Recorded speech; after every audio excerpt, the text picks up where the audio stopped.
الحمد لله رب العالمين والصلاة والسلام على سيد الأنبياء والمرسلين وعلى آله وأصحابه ومن تبعهم ودعا بدعوتهم إلى يوم الدين أما بعد أعوذ بالله من الشيطان الرجيم بسم الله الرحمن الرحيم ويا أهل الكتاب تعالوا إلى كلمة سواء بيننا وبينكم ألا نعبد إلا الله ولا نشرك به شيئا ولا يتخذ بعضنا بعضا أربابا من دون الله صدق الله العظيم ইসলামী আন্দোলন বাংলাদেশের উদ্যোগে আয়োজিত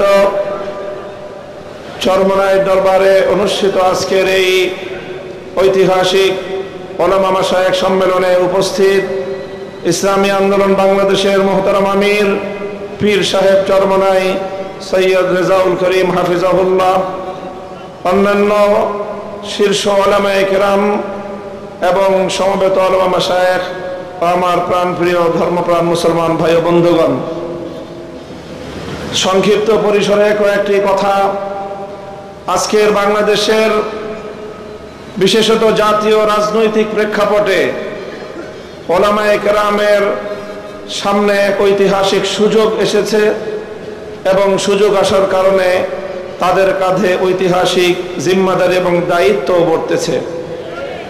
আমরা যদি আজকের এই প্রেক্ষাপটে আমাদের দায়িত্ব পালনে ব্যর্থ হই, ইতিহাস আমাদেরকে ক্ষমা করবে না।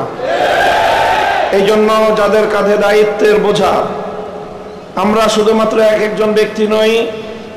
যেমন ইতিপূর্বে অনেক ভাই বলেছেন, হযরত শাইখুল হাদিস আল্লামা আজিজুল হক রহমতুল্লাহ আলাইহির দায়িত্বের জোয়াল এখন আমার কাঁধে।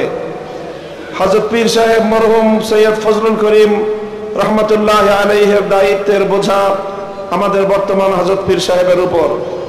মুফতি ফজলুল হক আমিনী রহমতুল্লাহ আলাইহি সহ আকাবিরদের দায়িত্বের বোঝা আমাদের ভাই মাওলানা মুফতি সাখাওয়াত হোসেন রাজির কাঁধে। এমনিভাবে আমরা বর্তমান প্রজন্ম আমাদের পূর্বসূরীদের রেখে যাওয়া একটি সুন্দর প্ল্যাটফর্মের উপর আজকে আমরা দাঁড়িয়ে আল্লাহর দ্বীনের কাজ করার সুযোগ পেয়েছি। কাজে এই জায়গা থেকে আজকের এই জাতিকে যদি আমরা নেতৃত্ব দিতে, যথাযথ দিক নির্দেশনা দিতে যদি আমরা ব্যর্থ হই, তাহলে আমাদেরকে অনেক বড় মাসুল গুনতে হবে দুনিয়াতেও এবং আখিরাতেও।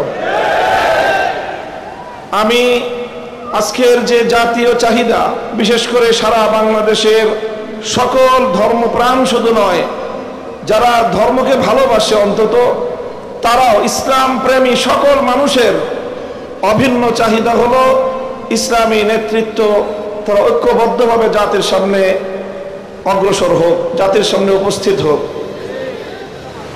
আমি আমার দীর্ঘ যে পর্যবেক্ষণ বাংলাদেশের ধর্মীয় এবং রাজনৈতিক অঙ্গন নিয়ে, সেটা আমি দেখি যে বাংলাদেশে আমরা আলহামদুলিল্লাহ ইসলামিক দৃষ্টিকোণ থেকে আমাদের পার্শ্ববর্তী উপমহাদেশের অন্যান্য দেশের তুলনায় আমরা অনেক সহনশীল একটি জায়গায় রয়েছি।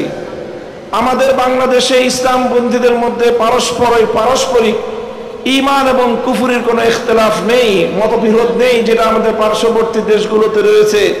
সেখানে শিয়া সুন্নির মতো জটিল বিরোধ রয়েছে। এরপরও সেই সকল দেশগুলোতে আমাদের ওলামায়ে দেওবন্দ তারা নেতৃত্ব দিয়ে সেই শিয়া সুন্নি সহ অন্যান্য বাতিল পন্থীদেরকেও বৃহত্তর ঐক্যের মধ্যে তারা তাদেরকে সামিল করে জাতির সামনে ঐক্যবদ্ধভাবে নিজেরা উপস্থিত হয়েছেন। তা আমি মনে করি বাংলাদেশে এখন ইসলামিক অঙ্গনে 4টি পক্ষ রয়েছে, যাদের মধ্যে আমাদের মধ্যে বিভিন্ন শাখাগত, ফিকহি মাসআলাগত এবং বিভিন্ন আকীদার খুঁটিনাটি বিষয়ে, ঈমান এবং তাওহীদ এবং রিসালাত আখিরাত ছাড়া আকীদাগত অন্যান্য কিছু বিষয়েও আমাদের মধ্যে মতপার্থক্য রয়েছে। তবে আমরা সকলে একটি কথায় একমত, সেটি হলো আল্লাহর জমিনে আমরা ইসলামী হুকুমত কায়েম করতে চাই। এই এক কথার ভিত্তিতে এটাই হোক আমাদের আগামী দিনের রাজনৈতিক ঐক্যের বুনিয়াদ। যারা যারা আল্লাহর জমিনে কোরআনী শাসন কায়েম করতে চায়, তারা আমরা আগামী দিনে একটি ব্যালট বাক্স নিয়ে জাতির সামনে আমরা এক মঞ্চে হাজির হব। আমি মনে করি বাংলাদেশে অনেকগুলো ইসলামিক মহল থাকলেও বাংলাদেশে ধর্মীয় এবং ইসলামী সেক্টরের কিয়াদত উলামায়ে দেওবন্দের হাতে। এটার মধ্যে কোনো ধরনের দ্বিমত অথবা কোনো সংশয়ের কোনো অবকাশ নেই।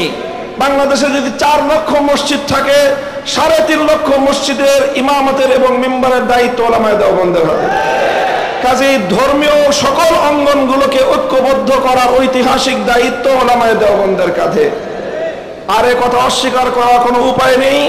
দেওবন্দি উলামায়ে কেরামের সাথে সংশ্লিষ্ট যতগুলো রাজনৈতিক সংগঠন রয়েছে, তার মধ্যে সর্ববৃহৎ রাজনৈতিক সংগঠন ইসলামী আন্দোলন বাংলাদেশ। কাজেই সেই জায়গা থেকে ইসলামী আন্দোলন বাংলাদেশের দায়িত্ব সবচেয়ে বেশি। আলহামদুলিল্লাহ, আমি সাক্ষী দিচ্ছি লাখো জনতার এই মজমায় আমরা হযরত পীর সাহেব চরমনায় সৈয়দ রেজাউল করিম সাহেব হাফিজাহুল্লাহর মধ্যে সেই উদারতা এবং সেই আন্তরিকতা আমি প্রত্যক্ষ করেছি, আমি সাক্ষী দিচ্ছি।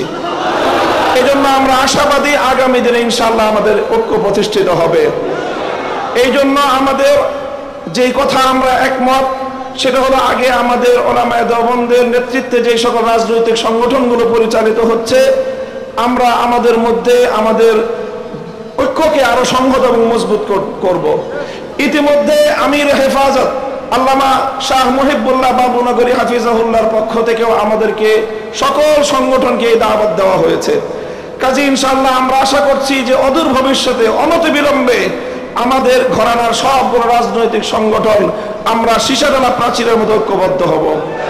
এরপরে বাংলাদেশে অপর 3টি ইসলামী ধারাকেও রাজনীতির ক্ষেত্রে আল্লাহর জমিনে ইসলামী হুকুমত কায়েম করার জন্য তাদেরকেও আমরা তাদের কাছে দাওয়াত নিয়ে যাব ইনশাআল্লাহ। সেটা হলো, একদিকে বাংলাদেশে আরেকটি অঙ্গন রয়েছে আহলে হাদিস সম্প্রদায় হিসাবে বিশাল একটা সম্প্রদায় বাংলাদেশে রয়েছে। আমার যতদূর জানা, তারাও এই বিষয়ে বর্তমানে অতীতের যে কোনো সময়ের তুলনায় উদার দৃষ্টিভঙ্গি লালন করছেন। ডক্টর আসাদুল্লাহ গালিব এবং মৌলানা আব্দুর রাজ্জাক বিন ইউসুফের নেতৃত্বে আহলে হাদিস ভাইয়েরা তারা রাজনৈতিক অঙ্গনে উলামায়ে উম্মতের সাথে উলামায়ে দেওবন্দের সাথে ঐক্য করার জন্য তারা প্রস্তুত রয়েছেন। আমাদের আরেকটি অঙ্গন রয়েছে যাদেরকে আমরা সুন্নি বলে জেনে থাকি, সেই সুন্নি ভাইয়েরাও আমি আশা করি এবং আমার কাছে যতটুকু ধারণা, তারাও ঐক্যের জন্য প্রস্তুত রয়েছেন। তৃতীয় যে আরেকটি গ্রুপ রয়েছে জামায়াতে ইসলামী বাংলাদেশ, যারা দীর্ঘদিন ধরে রাজনৈতিক অঙ্গনে আল্লাহর জমিনে আল্লাহর আইন বাস্তবায়ন করার স্লোগান নিয়ে যারা কাজ করছেন, তাদেরকেও আমরা উদাত্ত আহ্বান জানাবো এবং তাদের কাছে আমরা দাওয়াত নিয়ে যাব। এইভাবে উলামায়ে দেওবন্দ যদি ঐক্যবদ্ধ হয়ে আহলে হাদিস, সুন্নি, জামায়াতে ইসলামী সহ ঐক্যবদ্ধ হতে পারে, বাংলাদেশের উম্মতের উলামায়ে কেরামের কাছে জিজ্ঞাসা করা ছাড়া কোন রাজনৈতিক সিদ্ধান্ত গ্রহণ করা যাবে না। বাংলাদেশ ইনশাআল্লাহ আল্লাহর নিজাম অনুযায়ী চলবে, কোরআনী শাসন বাস্তবায়ন হবে ইনশাআল্লাহ। সেই দিন আমরা দেখতে পাবো, আমাদের হায়াতে, আমাদের জীবদ্দশায় দেখতে পাবো। আমি আশা করি আগামী নির্বাচন হবে আমাদের জন্য সেই ধরনের বৃহত্তর একটি ঐক্য জাতিকে উপহার দেওয়ার মোক্ষম সময়। আমি আপনাদের সকলের কাছে দোয়া চাই যে এভাবে যেন আমরা আমাদের ভূমিকাগুলো পালন করে যেতে পারি। বাংলাদেশ খেলাফত মজলিসের পক্ষ থেকে আমি আজকের এই ভর মজলিসে এই ধরনের কার্যক্রম পরিচালনায় আমাদের শতভাগ উদারতার এবং আন্তরিকতাপূর্ণ ভূমিকা পালন করার প্রতিশ্রুতি দিয়ে যাচ্ছি ইনশাআল্লাহ। নাসরুম মিনাল্লাহি ওয়া ফাতহুন করিব। আসসালামু আলাইকুম ওয়া রাহমাতুল্লাহ।